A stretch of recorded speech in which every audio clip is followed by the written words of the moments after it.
speaker របស់ QCY មួយនេះហើយដែលធ្វើឲ្យខ្ញុំភ្ញាក់ផ្អើលពីអ្វីដែលវាមានហើយ speaker ដទៃមិនមាននៅក្នុងតម្លៃដ៏សមរម្យនិងស្មានមិនដល់នេះគឺជា speaker QCY SP7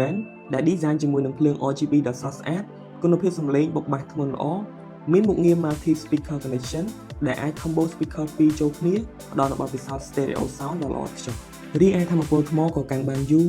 ជាពិសេសវាក៏មាន app សម្រាប់កំណត់ផ្លាស់ប្ដូរភ្លើង RGB បាន15ប្រភេទផ្សេងគ្នានិងអាចប្រើប្រាស់សម្រាប់កំណត់មុខងារផ្សេងៗជាច្រើនទៀតផ្ដល់នូវភាពងាយស្រួលក្នុងការប្រើប្រាស់យោងតាមអ្វីដែលបានរៀបរាប់ខាងលើវាគួរតែមានតម្លៃ$100ទៅ$200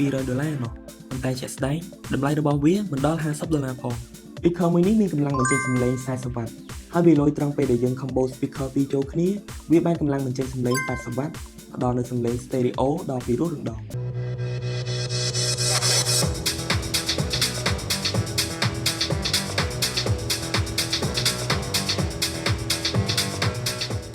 វាក៏មានកន្លែងសម្រាប់តាក់ខ្សែយូរនិងនៅក្បែរនោះមានប៊ូតុងមួយចំនួនដូចជាប៊ូតុង power ប៊ូតុងបន្ថែមបន្ថយសំឡេងប៊ូតុង play push និងប៊ូតុង EQ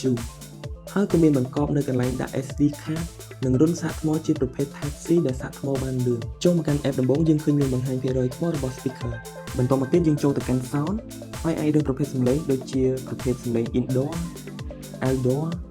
និងអាច customize សំឡេង speaker របស់យើងតាមអ្វីដែលយើងចង់បានផងដែរនៅពេលដែលយើងចូលមកកាន់ setting យើងអាចកំណត់រយៈពេលដើម្បីឲ្យ speaker របស់យើងបិទដោយស្វ័យប្រវត្តិយើងអាចកំណត់ bit volume របស់ speaker បន្តមកយើងចូលទៅកាន់ light effect ដើម្បីចូលទៅកំណត់ភ្លើង RGB តាមអ្វីដែលយើងចង់បានខាងលើគេនេះគឺជា solid single color ដែលយើងអាចរើសពណ៌មួយៗតាមចំណូលចិត្តរបស់យើងរីឯមួយនេះវិញគឺ single color pressing light យើងអាចរើសបានតែមួយពណ៌ដូចគ្នាប៉ុន្តែវាមាន color effect បែប club plate មុខងារ mode switching យើងអាចបដូរពី Bluetooth mode ទៅ SD card mode